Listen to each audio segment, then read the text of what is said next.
মাননীয় স্পিকার, আমি আবারও গভীর শ্রদ্ধার সাথে বিশেষভাবে স্মরণ করছি গত 17.5 বৎসর যারা বিভিন্নভাবে নির্যাতিত হয়েছেন, জুলুমের শিকার হয়েছেন, যারা জীবন দিয়ে দুনিয়া থেকে বিদায় নিয়েছেন, আহত পঙ্গু হয়েছেন, আয়নাগরের সঙ্গী হয়েছেন, তাদের সকলকেই আমি গভীর শ্রদ্ধার সাথে স্মরণ করছি। আজকের এই সংসদটি গতানুগতিক কোনো সংসদ নয় এবং স্বাভাবিক ধারায় এটা গঠিত হয়নি। এই সংসদ বিশেষ একটা প্রেক্ষাপটে গঠিত হয়েছে। আমরা সকলেই এখানে আজকে যারা আছি কম বেশি 15.5 বৎসর একটি স্বৈর শাসনের, ফেসিবাদী শাসনের জাতাকলে পিষ্ট ছিলাম এবং আমার ধারণা জেলের ভাত না খাওয়া মানুষ এখানে বোধহয় খুঁজে পাওয়া যাবে না। আর যদি 2-1 পাওয়া যায় তারা খুবই ভাগ্যবান। তারা হয়তো দেশেই ছিলেন না, এই জন্য তাদেরকে জেলের ঠিকানা খুঁজতে হয়নি। এরকম একটা প্রেক্ষাপটে আমাদের এই সংসদ গঠিত হয়েছে।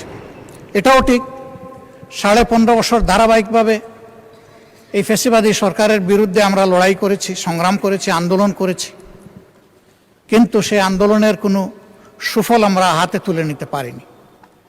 এর মধ্য দিয়ে আমরা অনেকেই 23-24 সালে জেলে ছিলাম। মাননীয় সদস্য, আমি আন্তরিকভাবে দুঃখিত, বিধি অনুযায়ী লিখিত বিবৃতিটা পড়ে শোনানোর কথা। আমি যাচ্ছি, 1 মিনিট মাননীয়, আমি যাচ্ছি।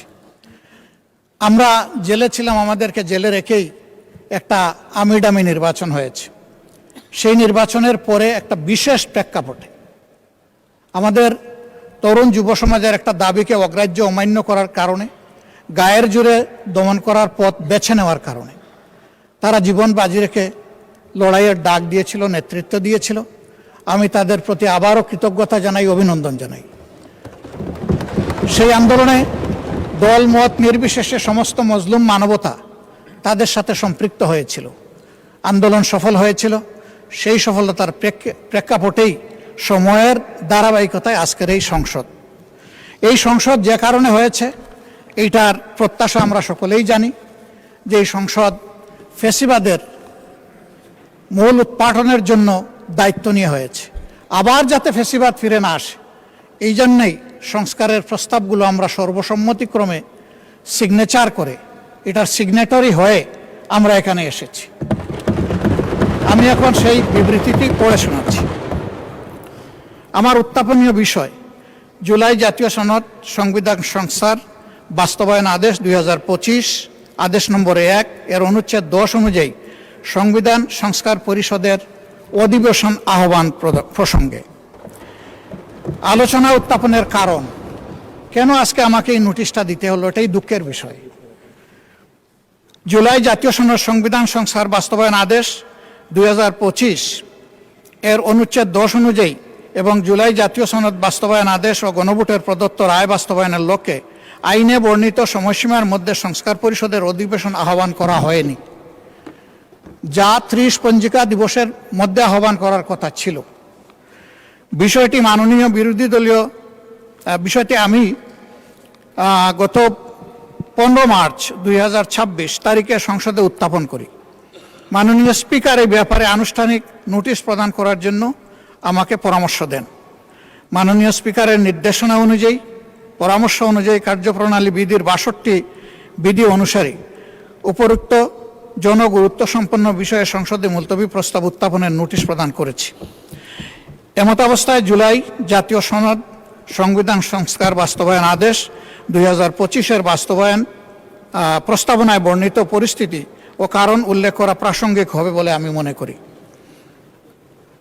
যেহেতু সুদীর্ঘ গণতান্ত্রিক সংগ্রামের ধারাবাহিকতায় বাংলাদেশে 2024 সালের জুলাই আগস্টে সংগঠিত ছাত্র জনতার সফল গণ অভ্যুত্থানের মাধ্যমে জনগণের সার্বভৌম ক্ষমতা ও অভিপ্রায়ের প্রকাশ ঘটিয়েছে এবং যেহেতু উক্ত গণ অভ্যুত্থানের ফলে 5 আগস্ট 2024 তারিখে তৎকালীন ফ্যাসিবাদী সরকারের পতন ঘটেছে, 6 আগস্ট 2026 তারিখে জাতীয় সংসদ ভেঙে দেওয়া হয় এবং 8 আগস্ট তারিখে বর্তমান অন্তর্বর্তীকালীন সরকার, অর্থাৎ যে সরকার কয়েকদিন আগেই মাত্র বিদায় নিল, তাহা গঠিত হয়, যা জাতীয় আন্তর্জাতিক পর্যায়ে কার্যকারিতা এবং স্বীকৃতি লাভ করতে সক্ষম হয়েছে।